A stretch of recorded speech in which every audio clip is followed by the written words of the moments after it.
Yeah. So, if today we'll look at these two components, the writing of the specification in to some extent, and uh, and we'll look at how computation of the bill of quantities. Uh, in brief, we will look at these two such that as we go ahead, we are in a position to understand and do the needful, because they play a very important role in creating the understanding of the economics of the project. So last time we did cover in the PPT, we did cover types of specification. I'll just rerun through it again. Yeah, we talked about the kind of specifications. You could draft a set of specification based on material and installation specifics, which is the very common type of specification. Yeah, I told you last time, anything that we do and any specification that we write or any construction work that we do on site will largely comprise of how what is the material that you expect and how do you expect it to be constructed or laid.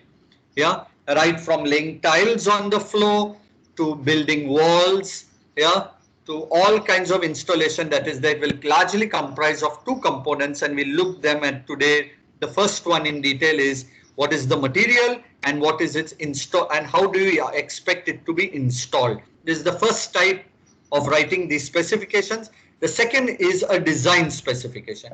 The design specification it is not generalized.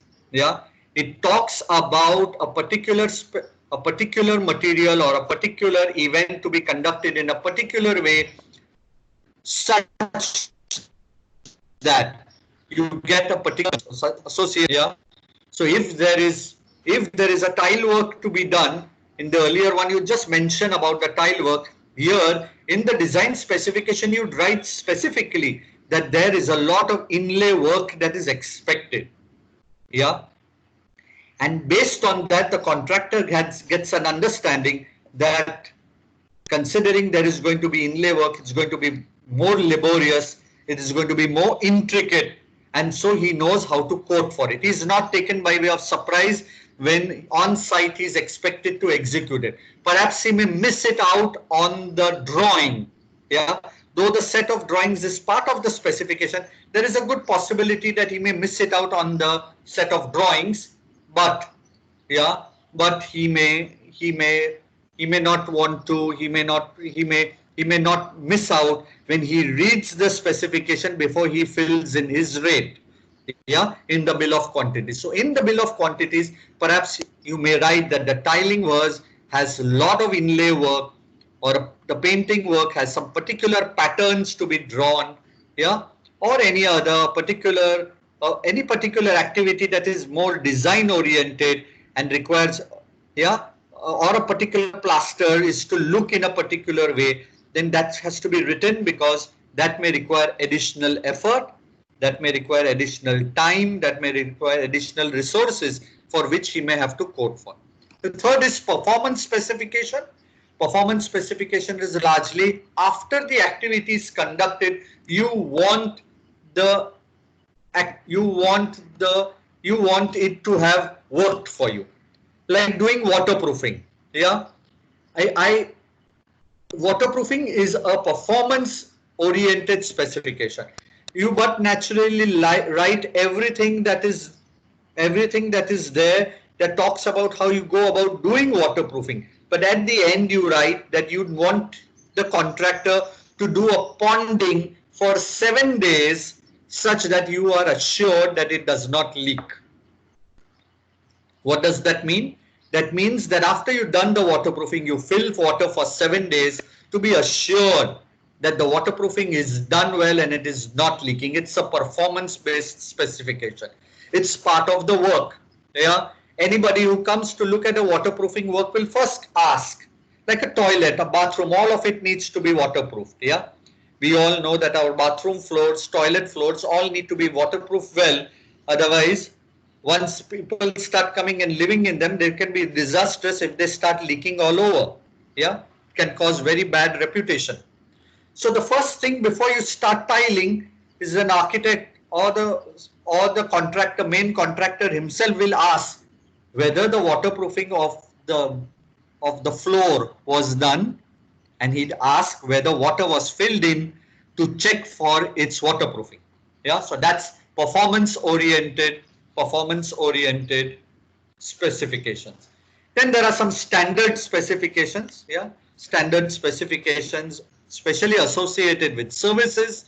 Yeah, like laying of pipes, laying of wires. Yeah, you don't need to mention. It is understood.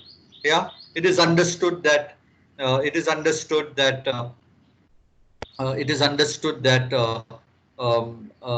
this has to be laid in a particular manner. Wire has to be laid in a particular through the conduits, or yeah, or plumbing has to be on so to say brackets and stuff like that.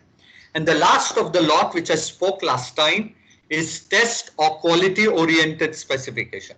Yeah, a particular material use has to pass the test of the material. And the finest example for that is concrete. So last time I covered that concrete, when a particular column is poured, when a particular slab or beam is poured, the concrete is tested. Yeah, yeah. So the concrete is tested for quality. Exactly. So how do you test concrete for? So when I pour concrete, yeah, for a particular column or for a particular slab, I make sure that I have filled cubes. I have filled minimum 4 cubes of concrete and put them aside. And I test each one of those concrete cubes, one for 7 days, 14 days, 21 days, and 28 days, in order to see that the concrete mix was of a particular quality, and that the concrete that I'm paying for is of a particular quality. Because you have to understand, in the times of an earthquake, in the times of a disaster, your building cannot afford to crumble or fall down because you have used poor quality concrete and because you did not do your bit of testing the concrete. Are you getting it? It's very important. It's your building may look the best on the planet, yeah, but just imagine you just missed out on this quality control. Yeah, there would be one small earthquake and your building could show great amount of deformities, and there could be a big inquiry. And in the inquiry you could gather that quality based supervision, yeah, or quality based specification was not there. What was the quality of concrete to have been used was not mentioned. If it was mentioned, there was never a test done to assure whether the concrete was of that quality. Yeah, so it's very important. So concrete cubes are if you go on any site, yeah, you'd see there'd be a big tub, or there'd be a big container in which water is always filled, and it is full of these cubes. Yeah, they are full of these cubes. You pick up a cube and you'd find a number on it and a date on it. Yeah, a number would give you which is the cube. Is the cube to go for? If it is 1, it says it has to go for 7 days. If it is 2, maybe it has to go for 14 days. 3, 4, accordingly the numbers on the cube, and the date. The date is usually that of the concreting exercise. So you can calculate exactly 7 days from the cube. You can the cube and send it to your nearest lab. All engineering colleges in your vicinity of the site are usually testing labs. Yeah, that's some additional income engineering colleges make, because they have what is called as a compressive testing machine, where they put in the cube and increase the compressive load, and they look at when the concrete cube failed, at what kgs or at what tons did the concrete cube fail, create a report and give it to you. That report comes to you, gets filed, but before getting filed, there is a register in which for a particular batch of concrete, what was the what was the compressive test that came on the 7th day, 14th day, 28th day is written in the line in the register. As an architect, when you go on site, you're supposed to look at that register and look at those figures and to see whether the compressive test of your concrete have lived up to what the engineer has suggested. If you find that the concrete cube, yeah, has not fared well on the 7th day, then you need to be anxious on the testing that is to be conducted on the 14th day, 28th day. Sometimes it is possible that a particular cube may fail at a very low rate of compression. It could be possible that the labor who filled in the concrete in the cube did not ram the concrete well. So there were air bubbles in them, and so, but naturally, because it was porous, the cube tend to fail at a lower compressive grade. Perhaps the next cube may not fare so well, and you can not afford to be tense about it. But just imagine if all the 4 concrete cubes fail at a very low compressive rate, it only assures you that that particular component that has been cast is of very poor quality, and you may need to perhaps recast, dismantle and recast the, you may want to dismantle and recast that member again.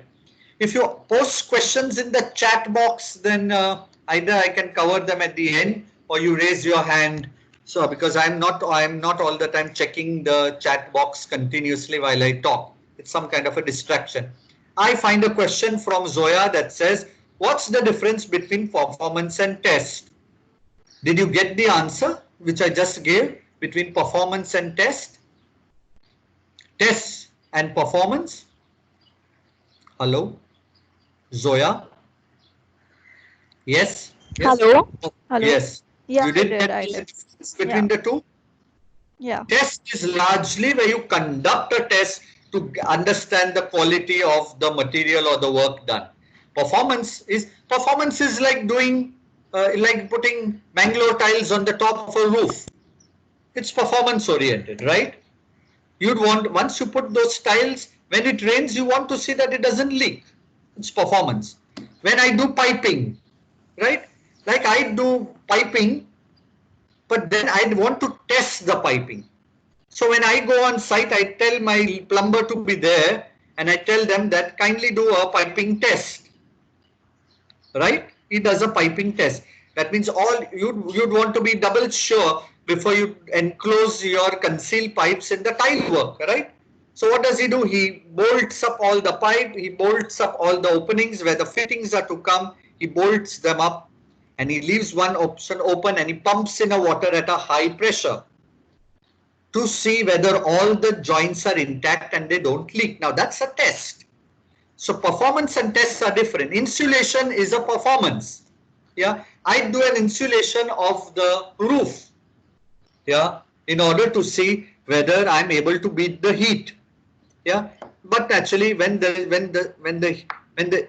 you'd immediately want to find out the difference between the outside and the inside. You'd walk from outside into the room inside, you'd immediately find the difference in temperature. That's performance. All kinds of things, all kinds of performance and all kinds of tests. Acoustics have the largest number of performance tests. Yeah, you'd want to see whether the space does not echo, there is no reverberation, stuff like that. Like you have a public announcement system. Yeah, like you do a marriage hall and you have speakers. You'd want to do a performance test. Yeah, you'd want something to play at various volumes to see, yeah, whether the sound is echoing. You'd want to see whether there is some reverberation. Yeah, you'd want to see when an announcement is made whether there is clarity. Are you getting it? Yeah, so this is clear. So we'll go ahead. The last part of the slide that we looked last time was how do we make a bill of quantities. So we spoke about it being lump sum. Can anybody remember what was the example that I gave by way of lump sum? I'd given a very peculiar example. Athira, are you there? Athira, Yeah, I'm here.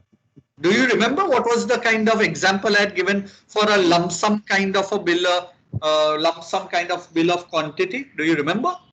I remember that you said it was like cleaning a land with an old Exactly. piece of Thank you. land. Yeah. Perfectly. Perfect. I had given the example of a contractor moving onto a site and having the site cleaned. And so he would not have any particular measurement to get a site clean. He'd expect if he's getting, it all depends upon what he's getting cleaned. If it's just cleaning of grass, he may charge a few thousands. If it is removing debris, he may charge a few more thousands because you'd need a truck and just not labor to cut the grass and burn it off. If you need debris, there may be truck. If it's an encroachment, you may need a few lakhs. Yeah, and so according the lump sum value would vary, right? If there is an encroachment, somebody staying there is not going to move off easily. He'll expect a big packet that may be in lakhs, and so he may move off. So that's the kind of lump sum thing, right? Yeah. Huh? Komal, are you there? Yeah. Do you remember what was the example given for volume? I had given a specific example for volume. Uh, was it concrete bags? Concrete bag? No, I had given the example of a water tank. I had given the example that if I have to give a specification for water tanks, then usually it would be in liters. You are right in some way by saying that yes, when I pour concrete, concrete is in volume. Yeah, concrete is not in square meter. Concrete is in cubic meter. Yeah. So there are a number of items that are calculated by way of volume. There are a number of items that are calculated by way of area. Yeah. Vallabi, are you there? Hello. Yeah, Vallabi. Do you remember what is the example I gave by way of numbers, of conducting quantities by way of numbers? Do you remember? Yeah, by how many number of doors or basins, I think. Exactly. Perfect. Thank you. Yeah. Yeah. So there a large part of the bill of quantity largely comprises of so to say um, so to say numbers. Yeah. Number things that have to be purchased and fitted on site, from tube lights to fans, from basins to commodes, yeah, from all kinds of things, and they are in numbers, doors, windows, all kinds of things. Yes, can anybody, I had given a very specific example. Sneha Vatve, are you there?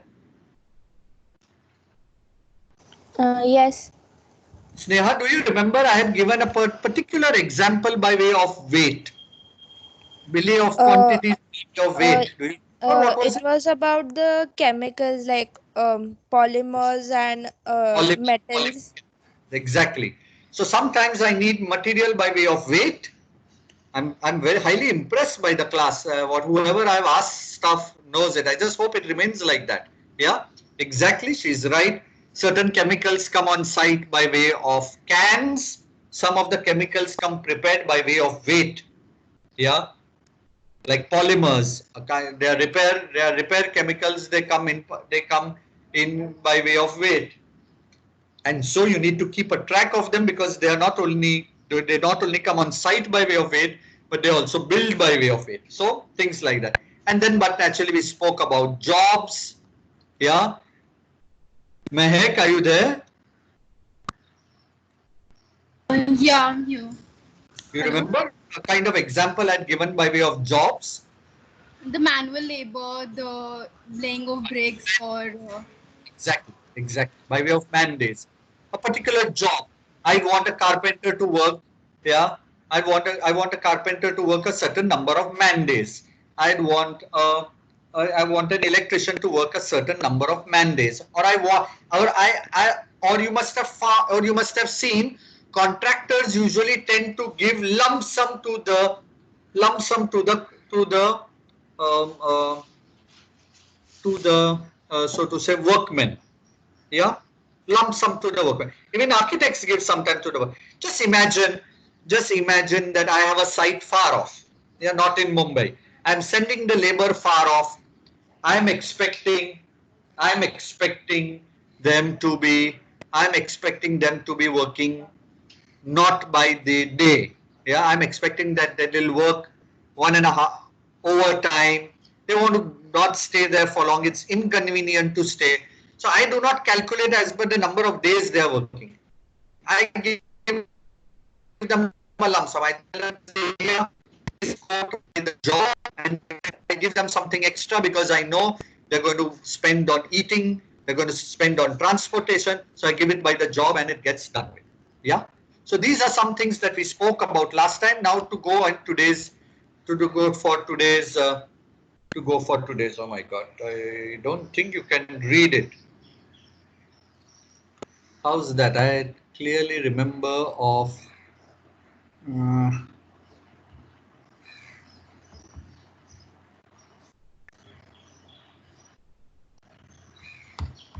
Just give me a minute.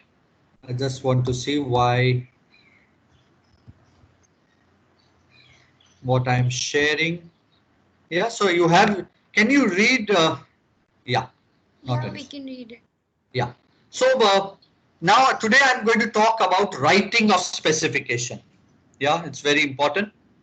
We all have to master the art of writing the specification, because based on how we write, we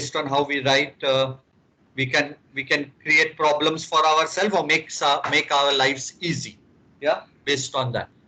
What you see below is the kind of format in which the bill of quantity usually is. It comprises of a serial number. Yeah, it comprises of serial number to the left. It comprises, yeah, it comprises of quantity, units, rate, and amount. That's the kind of a very general and normal kind of bill of quantity that is presented to a contractor. Yeah, as simple as that. Okay, and we need to fill in the first 3 columns and send them. Yeah, that's the description of the item, the quantity, and the unit. The rate and the amount is but naturally filled in by the contractor. Sometimes you have to do the exercise yourself in order to be assured of what the actual cost of the project is before just assuming something. Yeah. So the bill of quantity shall have a concise form of the specification. Now you have to understand that there is a bill of specifications that is there, that is noted by the government and is in detail. Like for every particular material that is used, it is 1 paragraph written. Cement has to be of this quality, of this make. It should have a setting time of that. It should look like this. It should feel like that. Is a very detailed description just for cement. And that usually is part of a government document, government tender document, in case you want particularly government specifications to be followed.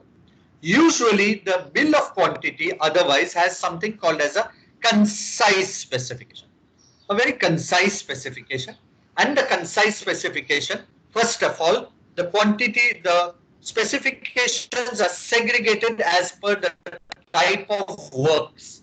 So point number 1 is segregated by the type of works, like civil works. Yeah, all superstructure and civil works. Perhaps painting works that may come under finishes, woodworks that may come under carpentry, fabrication works that may come under metal works, plumbing works, all kinds of services that may come under plumbing, electrical, heating, lighting, stuff like that. Yeah, there may be some ancillary works, there may be some miscellaneous works, all kinds of work. You preferably tend to so to say, segregate. You don't tend to mix up everything. Yeah, you don't tend to mix up everything, because once the bill of quantity is done, you'd actually want to do an analysis to understand what of your project takes what kind of money. Yeah, sometimes you find that the finishes part of it is more expensive than actually constructing the building. Now, only when I've made a section of finishes then the total of the finishes can be known. If I mix all of them up, then there is a great difficulty in understanding what contributes to what. Are we getting it? Is it clear? So if I if I understand, so I would like to have total. I would like to have sections, and I would like to have separate totals for separate sections. So if you see in the tabulation here, I've written A civil works, and I've put down 3 items under A civil works. Yeah, there may be 10 items, 12 items, 15 items. Here, because of lack of space, I've just put 3 items. I just wanted to show you the format, nothing more than that. Yeah, at the end of the 10 items of civil work, there would be a total for civil works, and the contractor is supposed to total that, and I can do an analysis.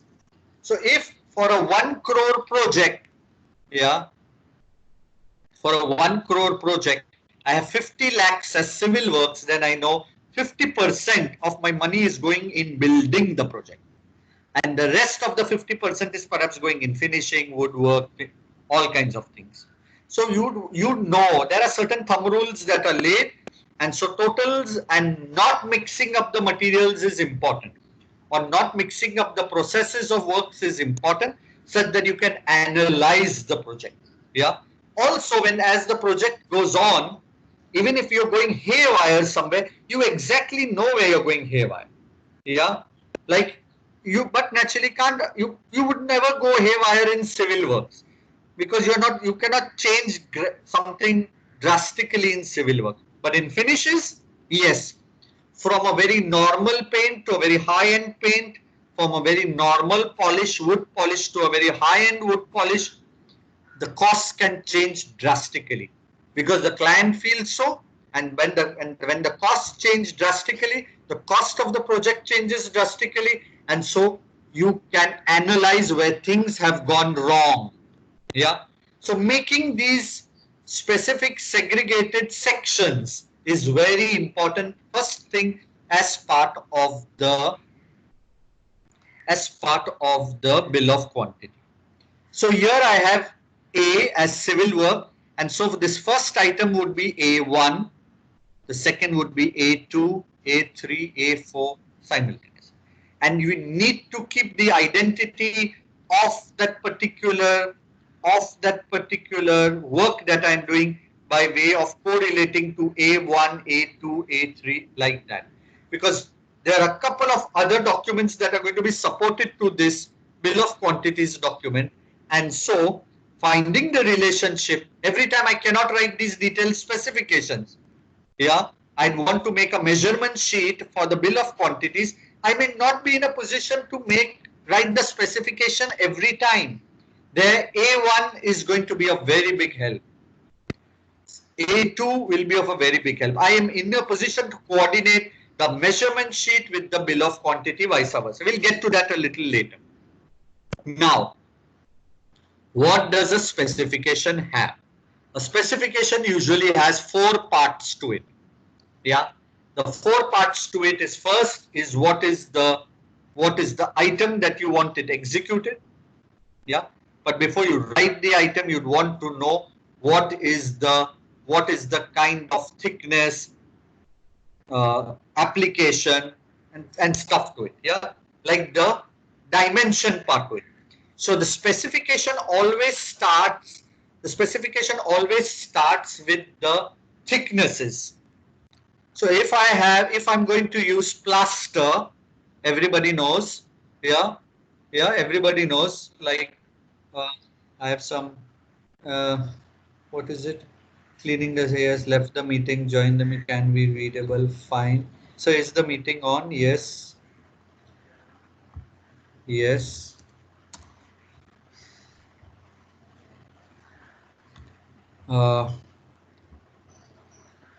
I don't know. I think Neeraj is out. He's trying to get in touch. Whatever. Just give me a couple of minutes. Is the meeting on? He's asking me.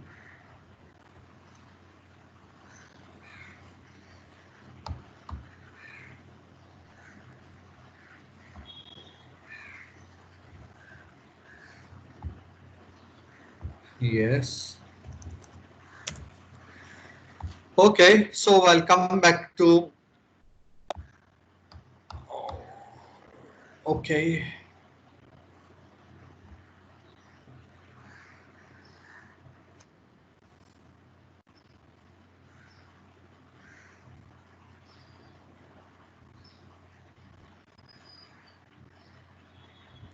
Okay, so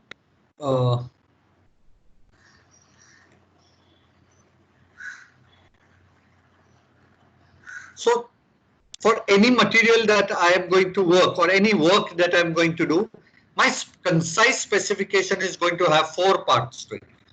The first is the first of the words. It will be actually whether I'm going to procure it, apply it, dismantle it, things like that. It's going to ask. It's first of all going to talk to me about the process. Like if you look here, yeah, providing. If you look at the first of the light, it talks about providing and or laying. Yeah, so in short form you write P/L. That means providing or laying waterproofing treatment in toilet bathrooms by way of the thickness. So first is what you're going to do, whether you're going to procure it, lay it, construct it, dismantle it, whatever that is there. That's the first thing. The second is the process. Usually prior to the process, you usually write the thickness. Like if you read the third line, providing and laying half brick thick parapet wall along the balconies. Half brick thick.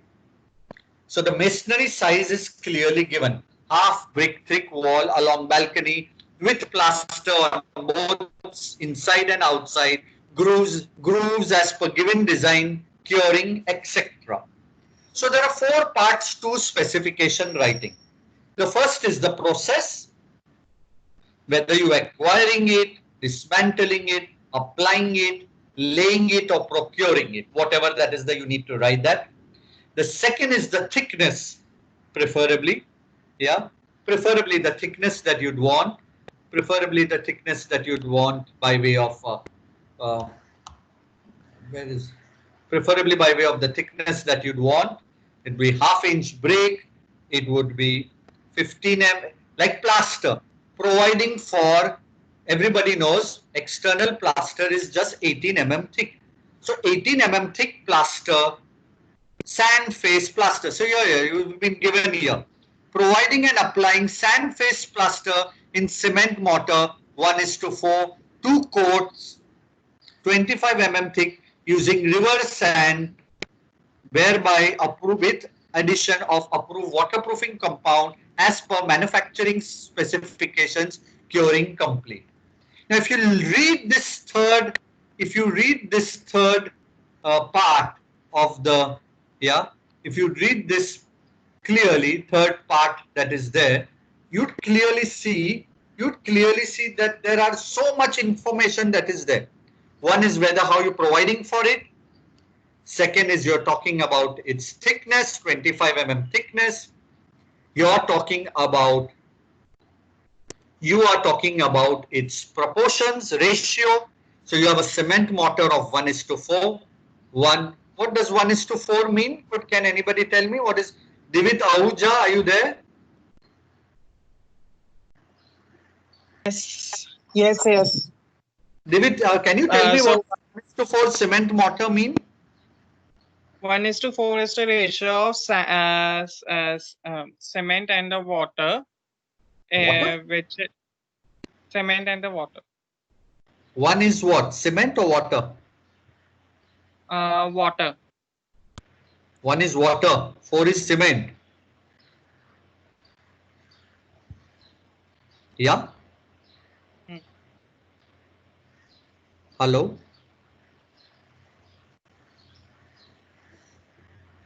Hello?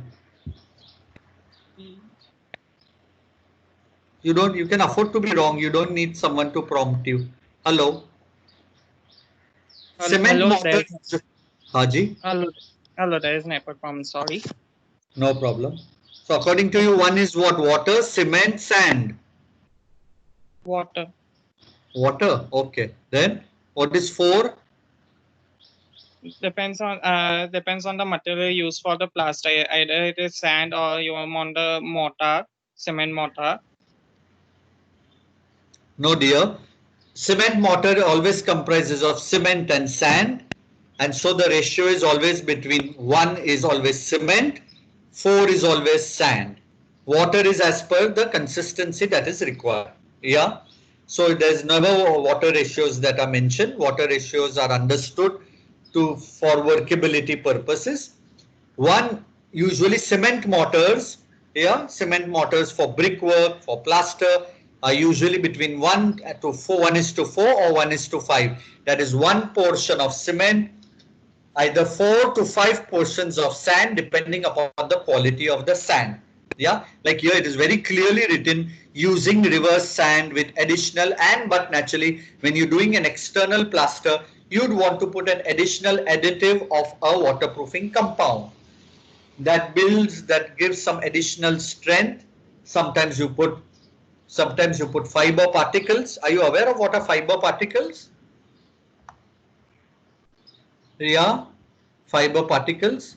Sayukta, are you aware of what are fiber particles to be put in a plaster? No.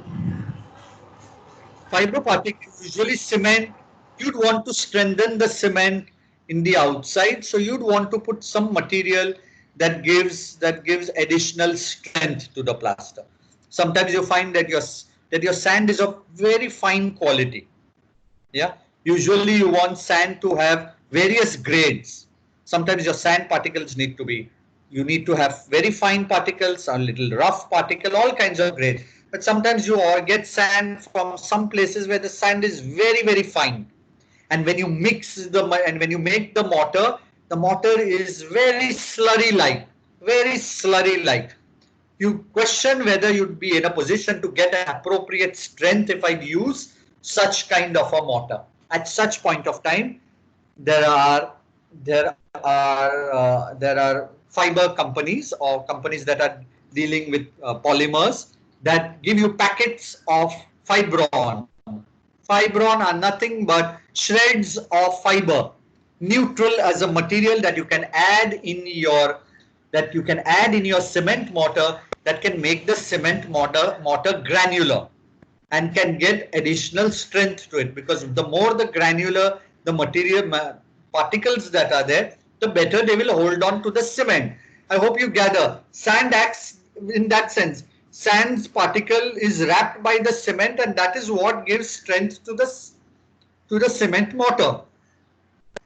Concrete is much stronger because you put stone or aggregate in it, and so the cement wraps around the aggregate, holds on to the aggregate, and so you have concrete, which is nothing but artificial stone. Yeah. So similarly, like that, anything that you'd want, you'd have to mention in the specification. Yeah, you'd have to mention in the specification. Yeah. So here I have put 3 specification. If you go to the next, but more important of here if you see very clearly, you see here how the bill of quantity is laid out. Yeah. So the bill of quantity has the description of the item, the quantity, the unit, the rate, and the amount. How do we come to the quantity? How do we come to the unit? How do we come to the rate and amount? We are coming to a little later. Yeah. So let's go ahead and look at some more specifications. Okay, that's coming to the bill of quantity. Let me go back.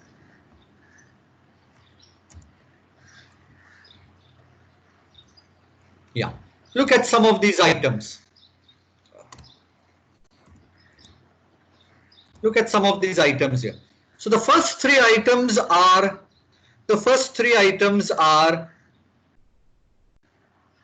civil work items. Yeah, civil work items. Nachiketa, are you there?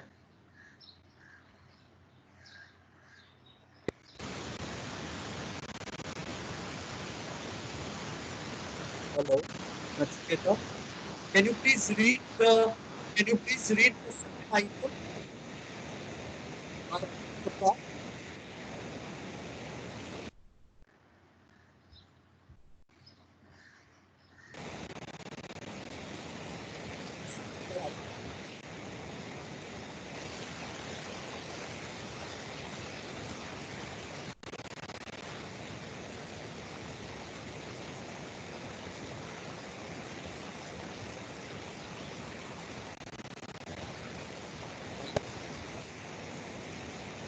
Why can't you do it?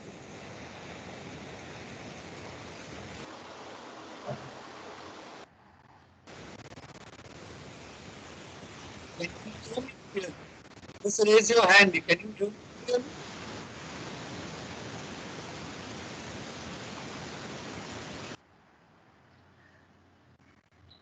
Okay, there seems to be some problem with him. No problem, but I can gather he's around here. Ishan Desai, can you please read the second item? The second, Yeah, the second item from the top. processing and laying anti-skid floor tiles in toilet and bathroom laid in cement mortar in appropriate slope along with joint filling curing complete. Yeah. So can we understand? So here this is a concised so to say specification. Can you know how many more things could have been added there? Ishan, can you please tell me? It is, in my sense, it is a little incomplete. Can you please tell me what could have been added when I'm talking about floor tiles in a bathroom? The thickness As a of the specification. the waterproofing needs to be mentioned. No, waterproofing is a separate item. So we did not write about waterproofing. There is something very basic that is missing here. Thickness. No, it's the size of the tile. It's the size of the tile. Yeah. The contractor would like to know what is the size of the tile that he'd want to use. Okay. Now in this particular element, I did take the liberty of just writing like that because if you do a very common bathroom, the very commonly available tile in the market is of 1 foot by 1 foot, 300 by 300, and is available in any color that you'd want based on the wall tile. And usually these are anti-skid tiles and are of a particular rate. But in case it was not something very standard, then you'd have to write the size of the tile, whether you'd like to have a 1 foot by 1 foot tile, a 600 by 600 tile. Yeah. So that's one thing that is made. So providing and laying 300 by 300 anti-skid floor tiles in bathroom and toilet laid in cement mortar. Again a particular item is missing. What is this missing that is there? Ishan, can you please tell me? The proportion of the cement mortar. Haji? The proportion of the cement mortar. Exactly. The proportion of the cement mortar of 1:5. Yeah, 1:5, 1:6 cement mortar in appropriate slope. See, this is very important. The process in which the tile is expected to be laid in a bathroom, if the tiling is not done properly, you'd sit to have a bath and you'd find all the water gather where you're standing itself.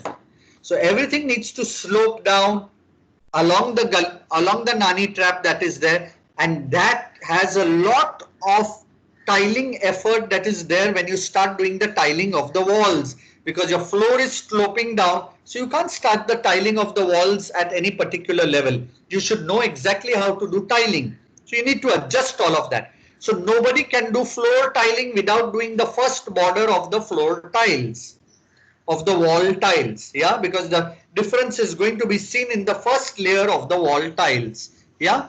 So appropriate slope along with joint filling. Now what is this joint filling and curing? Ishan? I don't know. Joint filling and curing. No idea about No idea. See, when I lay my tiles, there is a good possibility I lay them in grey cement. But my tile may be white and I don't want the grey cement to be seen. So what do? When I do the tiling and I get off, I keep the joints open.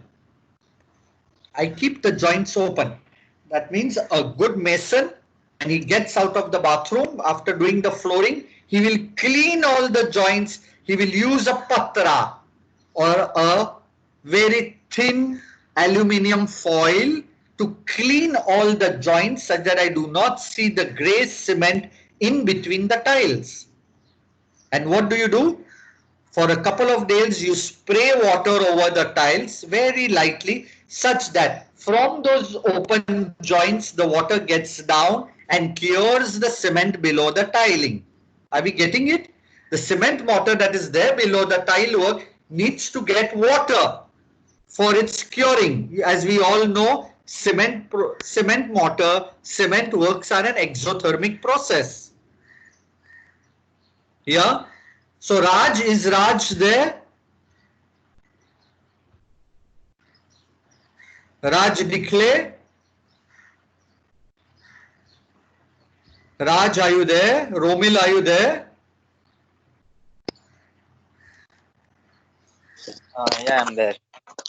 Romil, can you tell me what is curing? Do you have some idea of what is curing?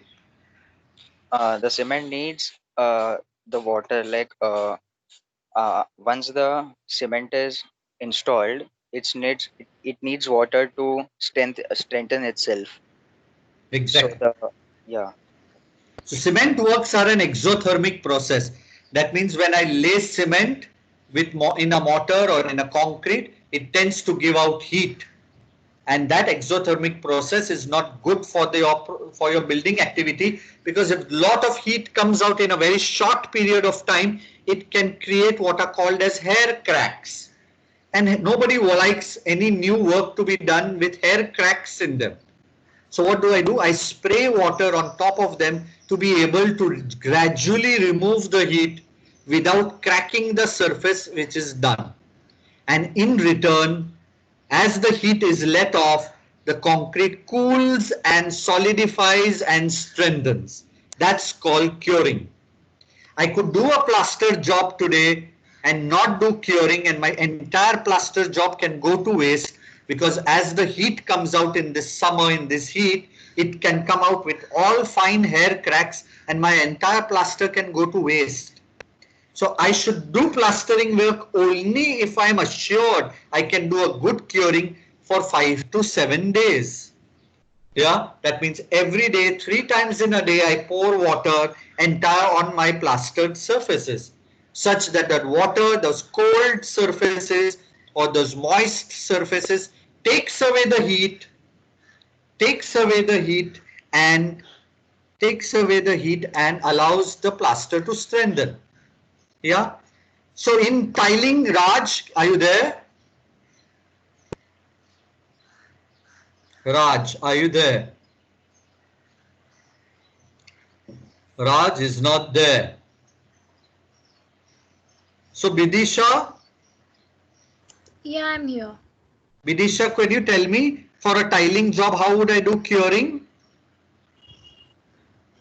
I'm not sure about that. I'm sorry. So that's exactly what I said earlier, that when I did the tiling, when the mason did tiling, he moved out of the tiling works.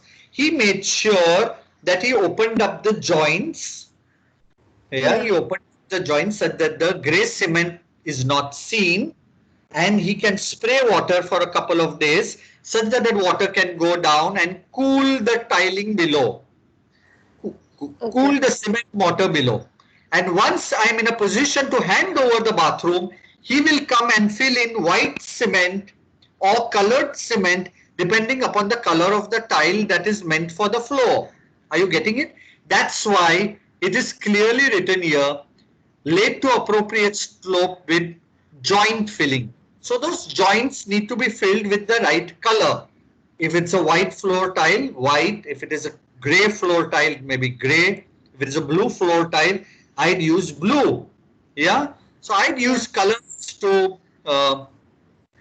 I could use colors to be in a position to complete. So all this needs to be clearly written. Yeah.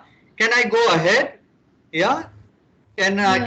Is Preeti there? Is Preeti there? Preeti Devgar.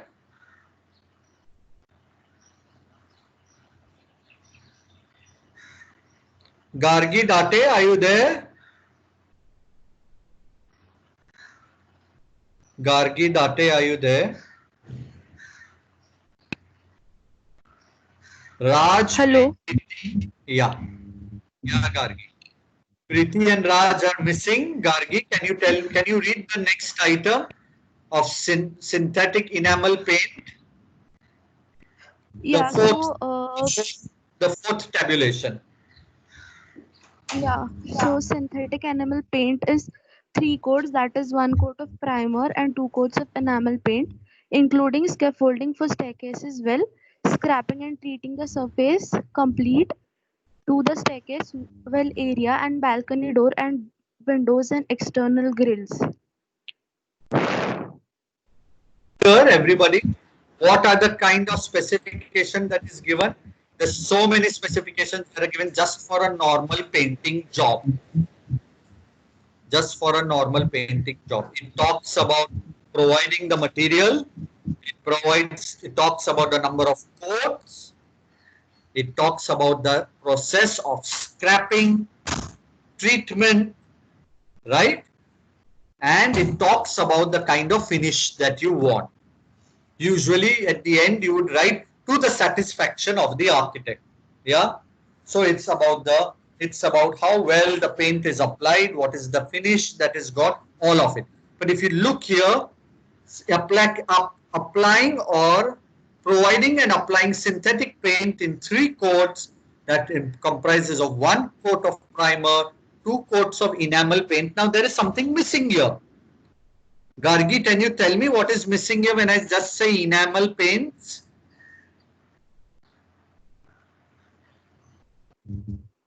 Hello. Yeah. Please tell me when I just say enamel paint, what could be missing here? Sorry, I don't know. Yeah, the brand of the paint. The brand of the paint. Yeah, when you are very specific, you may be very concerned about a particular brand use. Yeah, some people are hell bent that they want Jotun paints, very high quality paint, Jotun. Some may say Asians is what is required. Some people want to cut corners, so they may say any kind of brand. Yeah, so the brand is missing here, enamel, Asian paint, or whatever that is there. Then the process is there. It shows that if it requires a scaffolding, if I'm doing it in the staircase well, then that should have been included.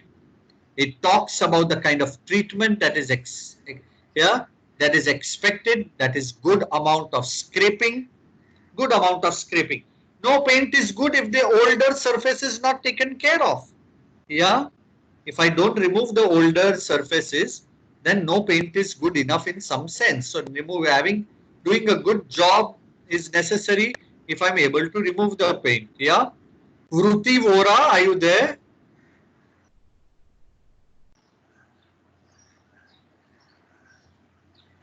Vruti Vora. Oh no, he's not there. Sneha, Nikhil, are you there? Yes. Hello. Hi. Nikhil, are you there? Hello. Yes. Can you read the presentation? Yeah. Hello. Can you read the next item? It says PNA-OBD. Can you read that item? No, my screen is black. What are you saying?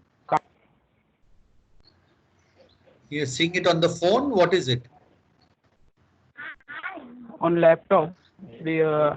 I think my internet connection is weak. That's why. Can't see the presentation on the laptop?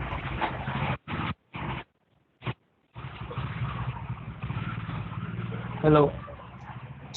Can't see the presentation on the laptop due to a poor connection? Hello. Hello. Yeah, you can't see the presentation due to a poor connection. What is it? Tell me. बोल भाई बोल क्या बात है?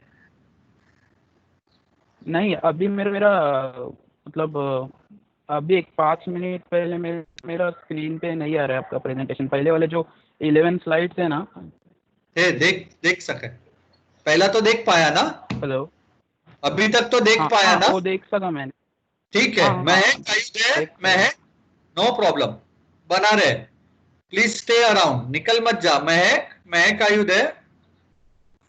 Yeah, I'm नहीं here. नहीं नहीं मैं सुन रहा हूँ. Can you please read about the next item, which says OBD? Yeah.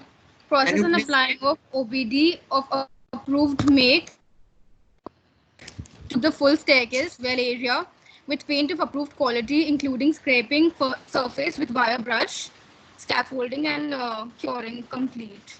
Yeah. So what is OBD? OBD is called as oil-bound distemper. It's a kind of a paint, right? Sometimes you say tractor emulsion OBD. So you may give the brand. Tractor is a brand. Yeah. So this is a much lower quality paint that is usually used in common areas like staircases, lobbies, and stuff like that. So sometimes you write specifics by way of short forms. Yeah. So here the make is not given, but it is OBD. But you can listen, but you can very clearly see here that preparing the surface is very important. Yeah. So preparing, approving, making up, yeah, getting a paint of an approved quality and being in a position to and creating the surface by way of scraping it using a wire brush and maybe doing treatment by way of pulti. You know what is pulti? Lambi pulti they do. Yeah, they use a white cement and POP mixture and fill all the dents to get a fine surface. Everybody needs to understand, for a good paint job, it is not necessary what is the kind of paint I'm using. It is very necessary on the surface finish that I'm preparing. A good surface finish will give me a good paint quality. So these are kind of items that are there.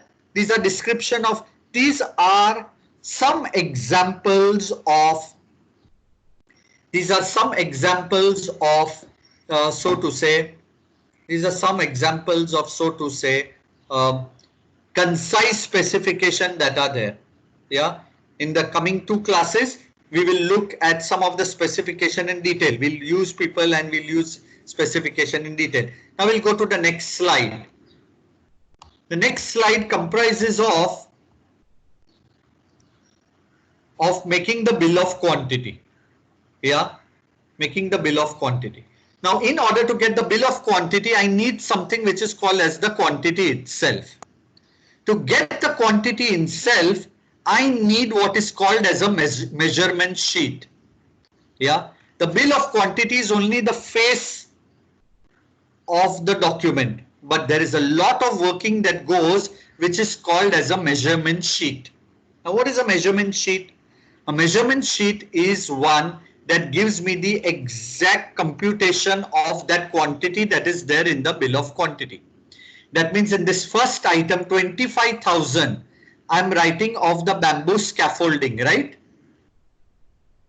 The first item says providing and erecting or at site conventional single bamboo scaffolding to reach the place of work, covering the same with Hyson cloth. Hyson cloth is that covering, yeah, to protect from particles from flying out. I'm sure you must have all seen. Dismantling and taking away the complete work inclusive of safety measures, etc. Yeah. Now this area that I need to tie bamboo scaffolding is 25,000 square foot. Here is in square foot. How do I come to this 25,000? That working of 25,000 is usually seen in what is called as a measurement sheet. So here A1, in the serial number I'd write A1. In the item in brief I'd write in brief just scaffolding. I would not write the entire concise specification here. So that's why A1 is very important, right? A1 senior is very important. Scaffolding was A1. Yeah. And I don't need to write all these 4 lines when I'm writing the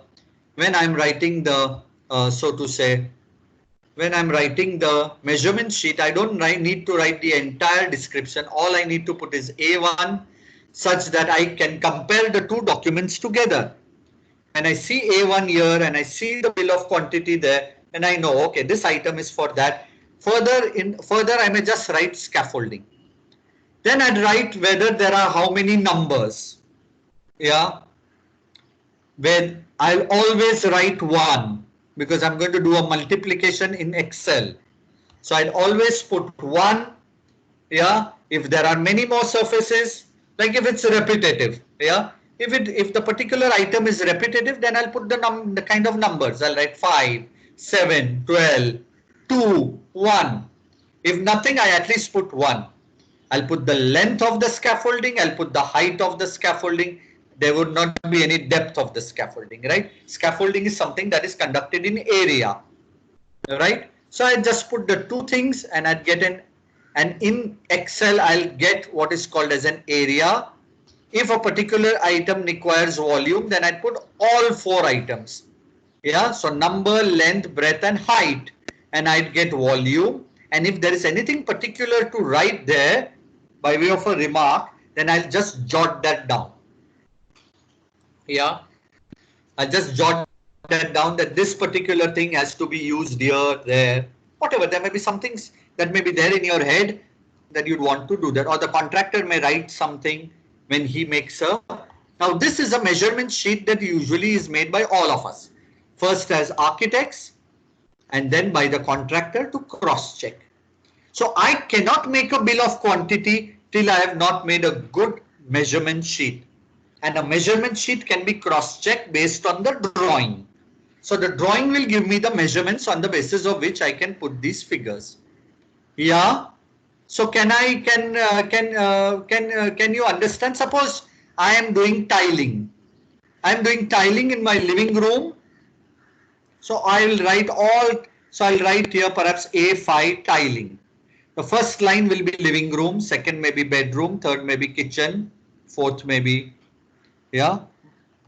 another bedroom, passageway, all kind of thing. Everywhere I'll put numbers 1, 2, 3, 4, 5, unless I have 2 rooms that have the same tiling pattern or the same tiling size, then I might just put 2.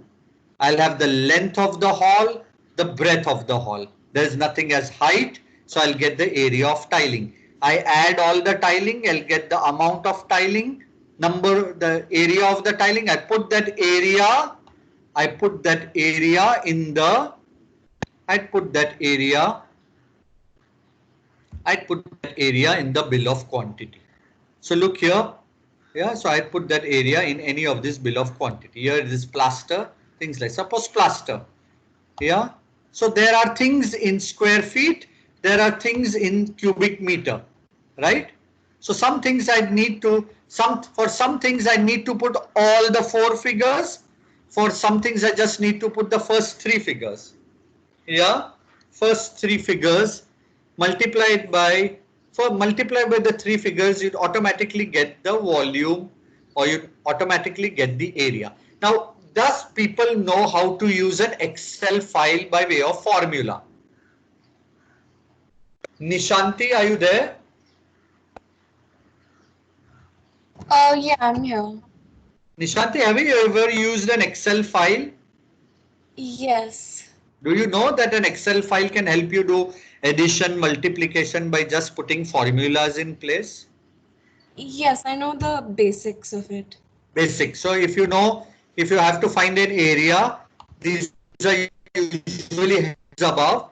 Yeah. Suppose if this is A1, this is B1, C1, D1. You'd put all of them by way of the formula and you'd get the area. Are you aware? Somewhat mota, if not in detail.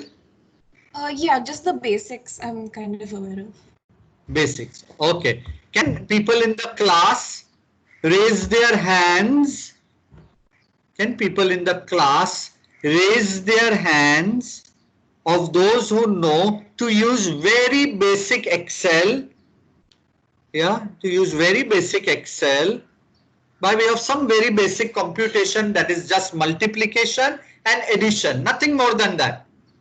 Just multiplication and addition.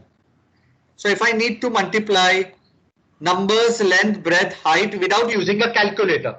So I'm not going to use a calculator. I'm just going to put it on the Excel file. I'm going to put the formula, enter it. I will get the figures in place. How many people in the class know to use an Excel file for 2 basic things? multiplication and addition? Please raise your hands.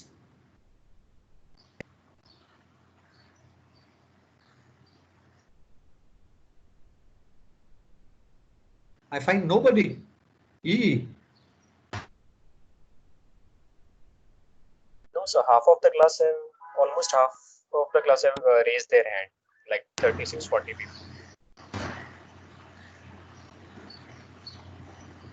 Hello? Can you all hear me now? Yeah. I think I cut off for some time.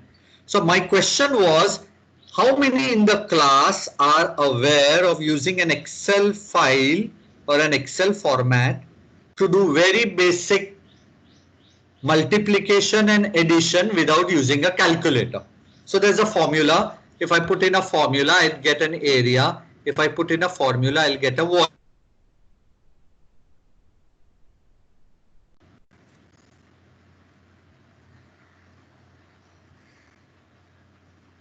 Oh my God.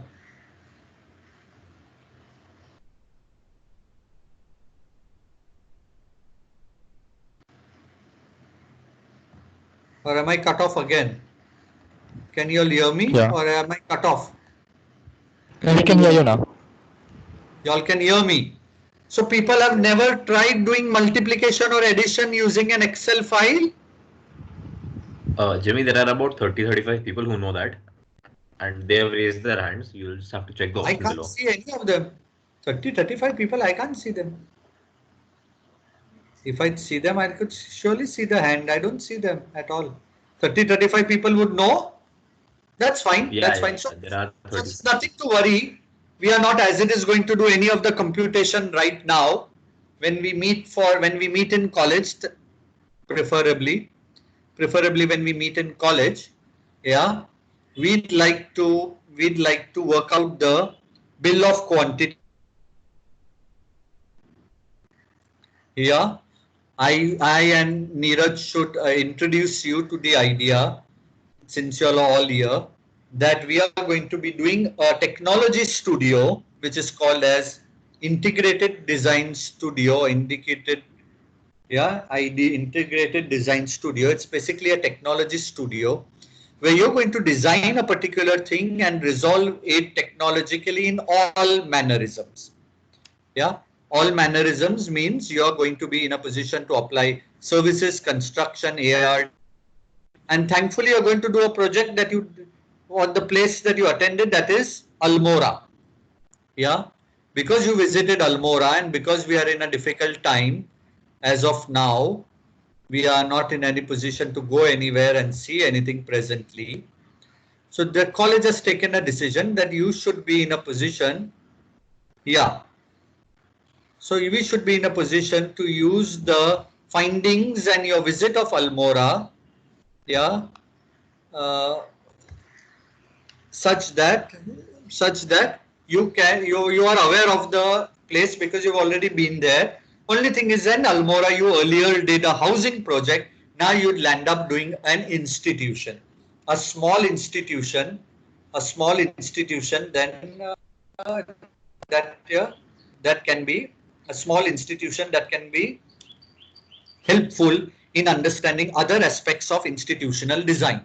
And so your technology studio, where you'd be doing construction, services, ARD, yeah, all of that, structures, all of that will be associated with this technology studio to a very large extent, and of which you will also be making a bill of quantity to a certain extent. Yeah, you'd be making a bill of quantity to a certain extent. Yeah. So when we intend to do that in class, we will help you to understand how the so to say, how the Excel file or the Excel formulas work. Yeah, Excel formula works. Yeah, so we'll be looking at that then. So there's nothing to worry if you don't know how to apply the Excel now. Sadly, I cannot install Excel on my, though we are working with a Microsoft software, it doesn't support any other Microsoft to upload other than PowerPoint. So I wish I could upload an Excel file and show you how it works.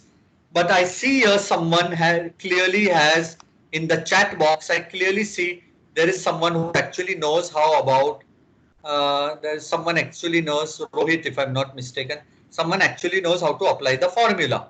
Yeah. So multiplication can be used using a formula and things like that. I'll come to some of the questions that are there. Yeah. Yeah. So we'll come to the questions a little later on.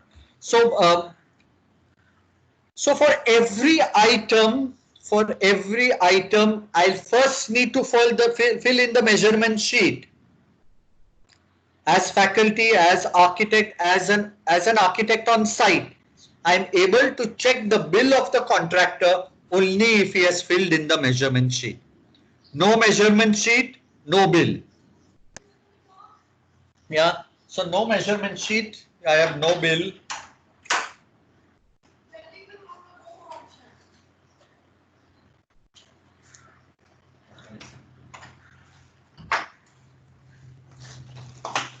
No measurement sheet gives me no bill, and that's why it is necessary, and that's why it is very much necessary to make a good measurement sheet. So if he is doing a plaster, yeah, if he's done a plaster and if he wants to make a bill of it, he has to first fill in this measurement sheet. So he'll write here A1 or A2 in our, if you look at here in our bill here, it is A3. Providing fix and applying sand face plaster, cement mortar 1:2, 1:4, 2 coats, 25 mm thick. Yeah, this is the kind of, that's the kind of for plaster, right? So he'll write in the measurement sheet, yeah, right here, if he's making one for plaster, A3, write external plaster 1, he'll write the length of the building, he'll write the height of the building which is plastering, or the surface area that is there, and he'll find the area. In remark, he may write which side plaster he's talking about. He may write north facade, south facade, east facade, west facade. And then accordingly, he'll put a total and he'll make sure that that total reflects in the bill of quantity. Is this clear to everybody? Yeah. So I'd now like to, so before that, I'd like to ask a couple of people whether they've understood the certain aspects of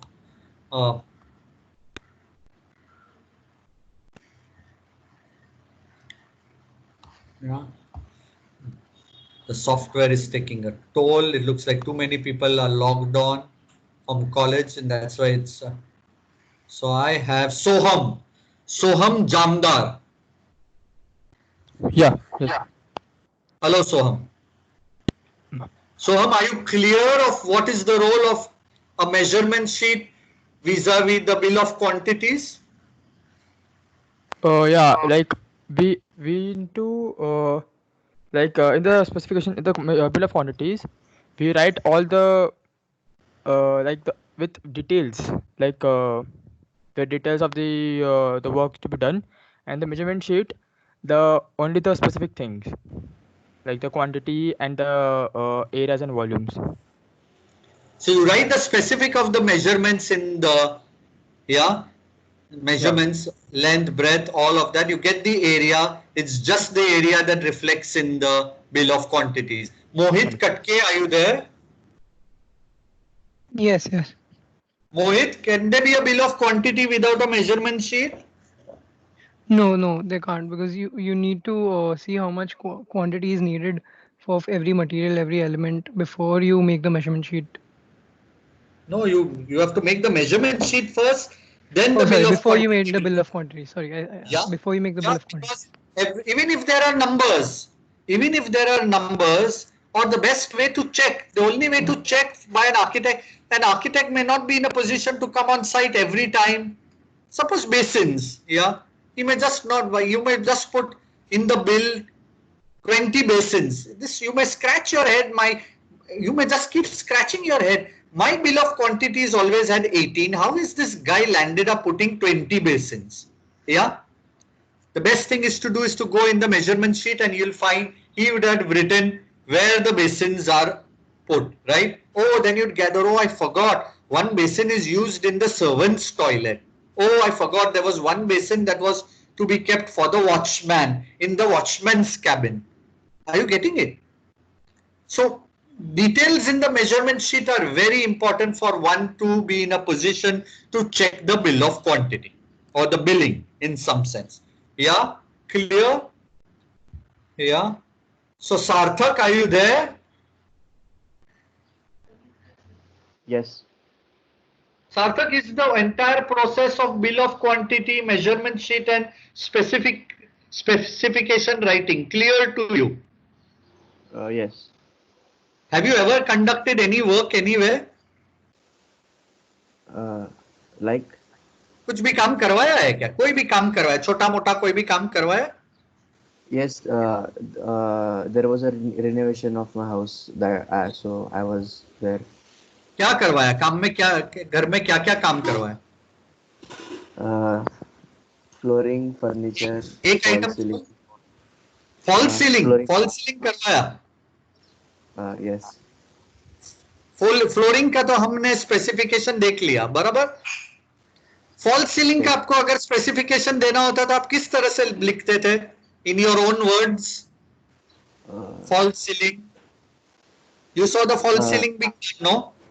Yes. So right? There were this aluminum composite sheet, something. Yeah, framework. Yes. Then made up of? What? Sheets. The sheets were made up of what? Sheets were also aluminium? No. The sheets were of. There is the short form for that. Gypsum board. Yeah, gypsum board. Yes. Or yeah. Hello. What was it? Gypsum board or POP? It is same, I guess. Like the POP sheets are called gypsum boards. The POP sheets are called gypsum boards. Yes. No, but there are gypsum boards are of a much better quality. They are ready-made available. POP sheets are prepared by the POP vendor by putting fibers in them and making them. So you can specify the two of them. Okay. Then what else? So if you have specification for one is the framework, the other is the sheet. उसके अलावा और क्या लगा काम में? Screws, paint, plaster. कोई नहीं लिखता है. Screw चीजें बात बोल. Screw वो कुछ नहीं. और कुछ important चीज होएगा which you are missing out. Electric things that go behind it. Exactly. To accommodate as per design, all electrical things. Did you have any molding, folding, solding कुछ था थोड़ा बहुत?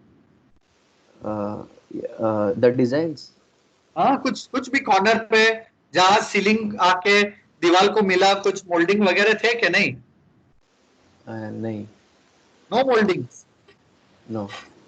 It's all plain, sapat. Yes. Okay. So now, if you have to write the specification, how would you write the specification for false ceiling? So providing for a gypsum or POP false ceiling, right? You would write like that. Providing or fixing of a POP false ceiling using standard aluminium framework. Yeah. Yes. Laid at line and level, right? You'd want at line and level, right? You don't want ada teda, no? So you want it laid at line and level with appropriate joint filling, edge work by way of molding or design as per given design, and provisions for all electrical and other services, right? Yes. Hello. As Hello. to the satisfaction of the architect. Exactly. You write like this. Yes. Yeah. So please understand. This is the way you write a specification for all items. We are supposed to write specification for most items. So this is the way it is going to go. We have yet 20 minutes. Shantanu Munde. Oh, hello, Jimmy. Hello. Yeah, I had a question. Who's Soham. Soham? Yeah, I had a question. हाँ बोलो. Like when we write the sentence like with the aluminum composite panels and also the electrical linings. So like then the quantities would be mentioned differently. So like uh, it would be in a single thing or like वो Area, quantities कैसे mention होगा? अच्छा. area. The POP item will be in area. You're doing the POP area, or you're doing the false ceiling of the living room. You'll get the area of the living room. Okay. Perhaps you have some specific item. Perhaps you have some very intricate border somewhere. Then you will give that as running foot. Suppose you want the contractor to make some very intricate border. Yeah, you're doing it in a palace complex or something like that. Huh? Very fancy place. Other than doing the basic false ceiling, then you do borders. For the border, you may perhaps pay him something extra. So you'll have an additional item providing for POP, border, as per required design, running foot. So much running foot. But the basic false ceiling would be in square foot. Okay. Provision for, you may write for provision of electrical work here, but actually this provision you're not paying him anything for the electrical work. Then you'll pay the electrician, because the electrician will come and cut the hole, decide how much to cut, how to put the fitting in. This fellow will only go about finishing it. What you are writing there is that the responsibility of the finishing in the false ceiling is that of the false ceiling vendor. Are you getting it? He cannot put it on the electrician. वो नहीं बोलेगा electrician काट के गया, अभी मेरे को मालूम नहीं है, मेरा तो काम कब का हो गया था. Are you getting it? Yeah. Once the electrician works and goes, it is the responsibility of the POP vendor to come and finish it off, such that everything is well worked. So he has to wait or make provision, and that is what you are exactly writing in the specification, that he has to wait, make provision or accommodate the electrician as and when he works. Our workers, our Indian workers are very good at their work. But if it is not their work, they are number one in making mess of other people's work. Are you getting what I'm trying to say? Shantanu Munde? Yeah, I'm getting it. Yes, I can. Did you understand what I just said? Our Indian workers are very good at doing their own work, but are terrible of managing other people's work. What does that mean? Hello? Haji. Hello. Can you repeat what you said, please? Where are you sitting, Shantanu, that you can't listen to me? Yes. You can't listen? I'm at my place. It's unclear. Huh? It's unclear. So did you listen to the question, or did you listen to the entire lecture, or you missed out? No, I didn't. The last part. The last part I For said. 5 minutes, it's lagging. Last part I asked you. Hello. Yeah, The I can hear you. last part that I asked you is that I asked you a question, that when I say that our Indian workers are good at doing their own work but are terrible in managing other people's work, what does that mean? Hello? Hey, come on here, you can't do hello all the time. You have to be, you cannot keep doing hello and I'm repeating the question thrice. Hello. Yeah. Sana Nalawala? Yes. Sana Nalawala. Did you get my question? Yeah, but What does that mean? I don't know how to explain it, but It's good. They are good at doing their own work, but they make a mess when they are handling other people's work. What does that mean? like they try to get away from work if Shared responsibility. their Shared responsibility. responsibility. Are you getting it? When a painter works, He does not see whether his paint is falling down and messing up what work. Usually they don't, if they are part of different teams. Yeah, like an electrician come and cut something in the false ceiling, he will not be bothered to know.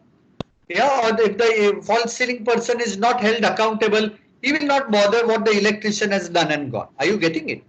A lot of coordination work and a lot of responsibility on the head of the architect, and most important of all, it is necessary that their responsibilities are made clear.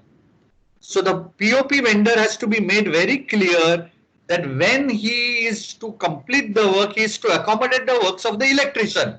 Till then, he cannot go scot-free. Is this clear? Ritik Pola. Who's Ritik Pola? Yes, I'm here. Ritik, did you get ever any work conducted? Not recently, but yes, 5 years ago. So what was that? I just saw wall mixer getting fitted in my bathroom. Wall mixer getting fitted in the bathroom. How would you write a specification for providing for a wall mixer? Very simple. Come on, attempt it. Providing for a wall mixer. Then I'll write for a what make was it? I'll write its company name. Then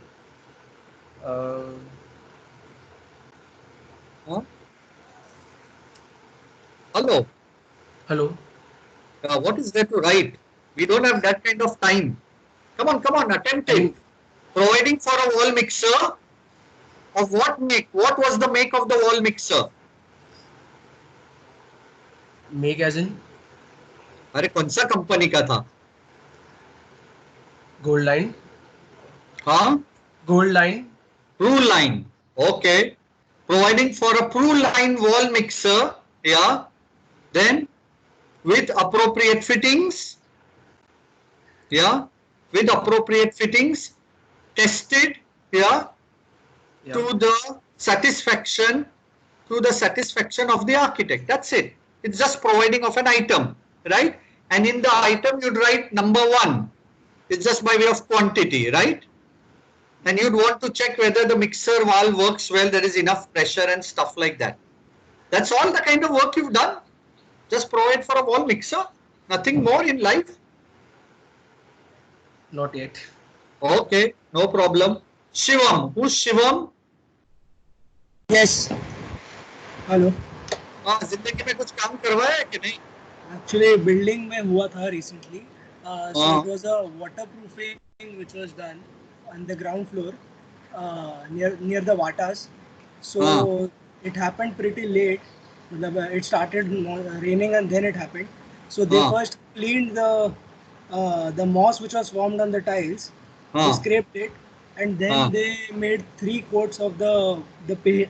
3 coats of the chemical. I don't remember the name of the chemical, but must be some Dr. Fix-It or something like that. Yeah, but I don't know exactly. The workers also. So how did you write this? So if you had to get this work done from a contractor, how would you frame the specification? Can you write the specification? Come on, let's try attempting it. So providing and applying, or providing by way of applying of waterproofing chemical, right? Yes, yes. How many coats? There were 3 coats. 3 coats. After an interval of 2 days. Hello. So at interval of 2 days, there were seen to it that in those 2 days there was no raining, and there was a sunny atmosphere. So how do you write it? You have to see. You have to understand. I'm trying to make you understand that it has to be written in a particular technical language. Are you getting that? Yes, yes. You can't write all this now when it is not raining, when it is sunny, and when I'm dancing, and when it is dried. You can't write like that. It's a technical document. The specification has to be written in a particular technical language. So what would that language be, Shivam? Let's make an attempt. What would that language be according to you? So the first the details of the chemical. So first you'll write that providing and applying of waterproofing layer of Dr. Fixit by and way the of 3 layers. yes. Then By way of 3 layers after thoroughly cleaning the surface of the terrace. yes. Yeah. After thorough cleaning of the surface of the terrace. Yeah. Curing etc. to the satisfaction of the architect. Barabar? Okay. Okay. Yeah. Yes, I understand. That is perhaps right. Yeah. Yes. Yes. So my friend Jenil is here. Jenil. Jenil. Hello. Yeah. So you are sitting in Nalasopara. Yes. What connectivity? No. We just applied for a new Wi-Fi network and we got it now. Jenil, tell me what is some recent work you have conducted? No recent work. We just shifted to a new flat just now. I'm not getting your voice actually clearly. You're not getting my voice? Yes. So what is the kind of work you've ever conducted in your house? Yeah, because of the rain issues, there were like the water was coming through the walls of the actually exterior walls into the house. So we did the tiling over around 1 meter of the wall inside the house. So that was the work. So Jenil, can you attempt writing the specification of that item that you conducted, tiling item that you conducted? How would you write the specification? Can you attempt? We already saw tiling specification earlier. So come on, let's attempt it. How would you write? Providing an application of, right? Providing and laying application, yeah. Scraping the wall first because it's damp. Yeah, and then applying, making it to a level, and then using the plasters, and then laying up the tiles. Yeah. So no, write it in proper specific technical language. You have to write in technical language. So how would you write in technical language? So providing the application first will scraping the wall, then laying of tiles. What kind of tiles were these? Tiles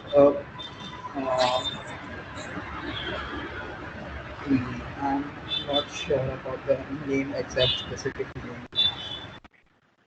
Okay, then.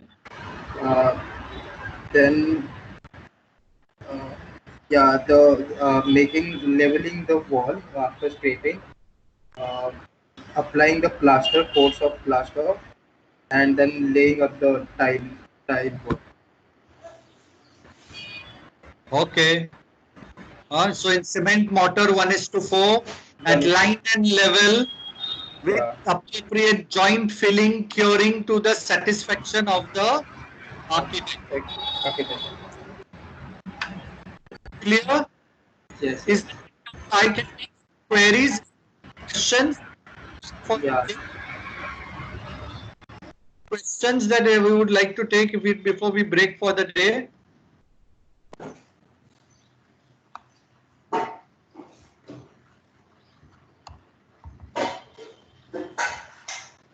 Any questions to be taken up before we break for the day?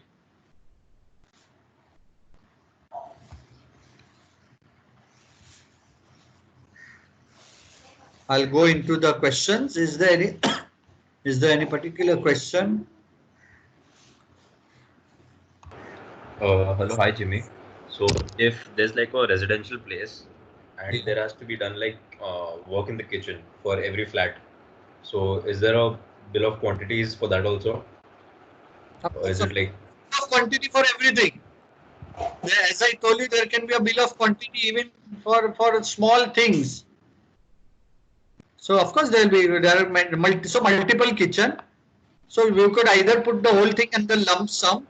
You could either put the whole thing as one item in the kitchen, like making the first the kitchen you would make the platform, right? So the platform comes at a separate rate, right? So first you make a framework of the platform. You either make the platform in Kadapa, you may cover the platform either in granite or in marble, right? Then you'll do tiling, right, as the dado work on top of the platform. Then you'd make shutters, you do modular kitchen. Everything will be separate, beta. Okay. Giving a stainless steel sink, giving connections for plumbing, giving connections for aquaguard, giving electrical connections for mixie, oven, refrigerator. Everything is part of the kitchen. So all in various different categories. Some points will go in electrical, some points will go in plumbing, the rest will all go in civil works. Okay. Yeah. Yeah. Thank you. Joint-free tiles don't require curing. Joint-free tiles have a very different. Joint-free tiles. This is a question from Romil. Joint-free tiles. How do you are positioned to cure joint-free tile? Joint-free tiles. The masons work with a very different mix below the tile. Please understand, joint-free tiles are very large tiles. You cannot afford below the tile to be porous, yeah, which is usually the condition. So when I walk on a joint-free tile, large joint-free tile of 1 meter by 1 meter or 2.5 feet by 2.5 feet, then usually I can hear the foot because below is porous. खोखला है, तो आवाज आएगा. If it is porous below, if it is, it will make hollow sound. So they use a very different mix which settles quickly, which allows the tile to adhere to the floor quickly. Yeah, Rajasthani kadiyas are well known to work with these things, and so, yeah, the idea of curing below the tiles for joint-free tiles is bare minimum. Generally 6 and 7 days you should cure the tile without filling the joint. Then you can apply. Yeah, that's what Neeraj has applied. Neeraj, thank you for helping me simultaneously. What is the curing of 4 tile? Okay, stuff like that is on slide 9. Cannot see the slide. I understand please understand there are 4-5 classes that are going on simultaneously. There is a master's class that is going on, 3rd year, 4th year, final year, and so perhaps our account tends to become a little heavy. And when it tends to become a little heavy, it tends to give problems of loading and holding on to the thing. Is there any particular query that is there that I can answer? Anybody else? If an apartment building is made out of one single floor, then multiple floors, number of floors, usually it is not done like that. It is not done floor wise, it is done item wise. Yeah, Rutuja, it is done item wise. You cannot do a floor. You may do that for thumb rule. For thumb rule, you may understand, you may consider that a floor is of a particular area. Interior designers do that.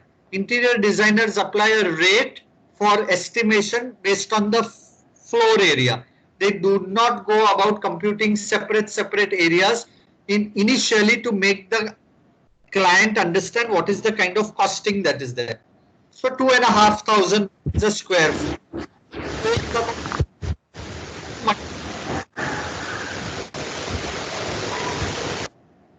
That is there. Yeah. So sometimes floor areas do help, but it's best that you break up the areas, then you multiply it as per the number of floors. So here in the measurement sheet, the numbers, you can put the floor numbers, but then you can do the rest of the things can work out. So it all depends. How you decide to do the bill of quantity is completely left to you.